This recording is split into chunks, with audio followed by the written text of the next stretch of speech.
নমস্কার, সুপ্রভাত সকলকে। আমার নতুন ব্লগে আপনাদের সকলকে স্বাগত জানাই।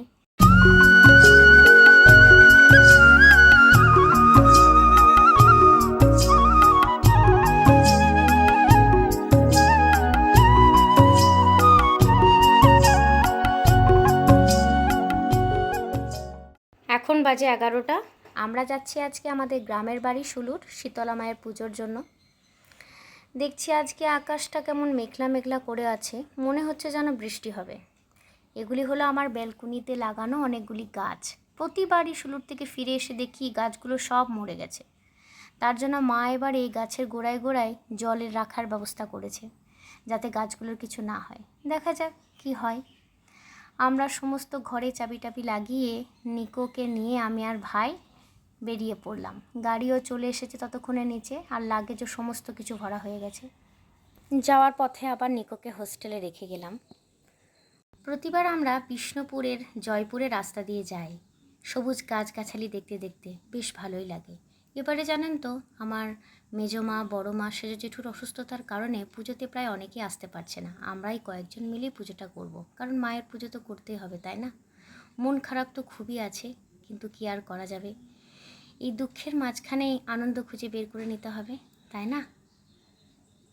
যাই হোক, আপনাদের সাথে কথা বলতে বলতে আমি পৌঁছে গেছি বনফুল রিসর্টে। এখানে লাঞ্চ করার জন্য আমরা দাঁড়িয়ে থাকি প্রতিবারের মতো।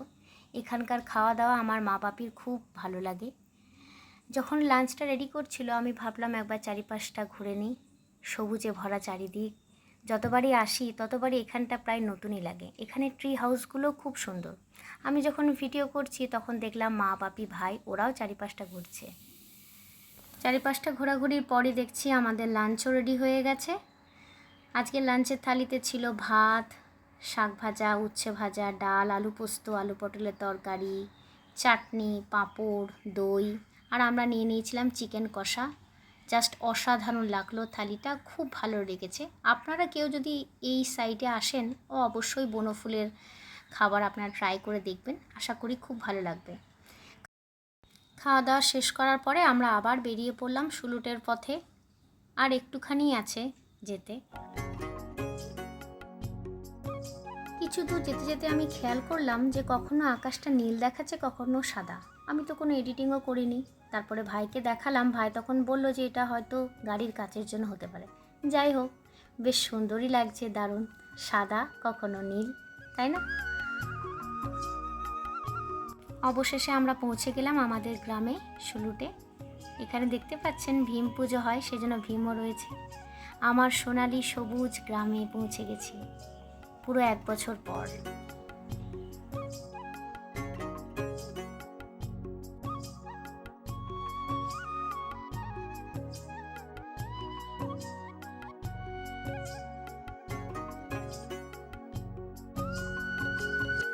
প্রতিবারই বাপি আমাদেরকে বলতে বলতে আসে এটা কার বাড়ি, ওটা কার স্কুল, সমস্ত কিছু। কারণ যতই হোক নিজের গ্রাম তো, বাইরে থাকলেও নিজের গ্রামের প্রতি একটা টান থাকে, তাই না?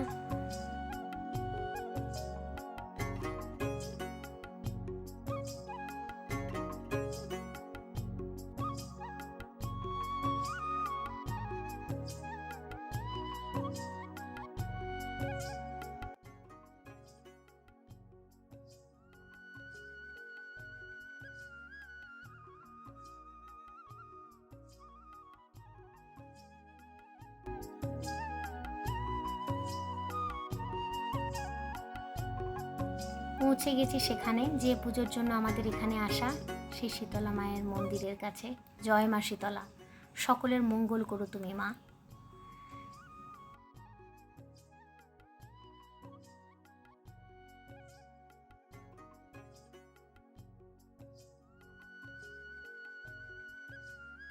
পৌঁছে গেলাম আমাদের বাড়িতে। এসে এখানে লাগেজগুলো সমস্ত কিছু নামিয়ে কিছুক্ষণ রেস্ট নিয়ে ফ্রেশ হয়ে তারপরে আবার সন্ধেবেলায় সবাই মিলে বসে আনাজপত্র কাটাকাটি করতে লেগেছি। এখানে আমার সেজো মা আছে, ছোটো বৌদি আছে, মা আছে, শিলা মাসিও চলে এসেছে, নকাকাও চলে এসেছে, সবাই মিলে। কারণ কালকে সকালে পুজো আছে, তাই সমস্ত কেটে রাখা হচ্ছে। আমিও যতটা পারছি হেল্প করছি সকলকে। এটি হলো আমার ছোট্ট মিষ্টি ভাইপো, ও কাজ করছে আমাদের সাথে, সাহায্য করছে আমাদের। আমাদের উত্তমদাও চলে এলো এবং রান্নার প্রস্তুতি শুরু হয়ে গেছে। আজকের রান্নার মেনুতে আছে ভাত, আলু ভাতে আর চিকেন কষা। কালকে খুব তাড়াতাড়ি সবাইকে উঠতে হবে, কারণ কালকে সকালে পুজো। আপনাদের সাথে পুজোর সকাল থেকে রাত পর্যন্ত পুরো ব্লগটা নেক্সট পার্টে শেয়ার করব। আর আমার এই ব্লগটা আপনাদের কেমন লাগলো অবশ্যই আপনারা কমেন্ট করে জানাবেন। আজকে তাহলে আসি, গুড নাইট, টাটা।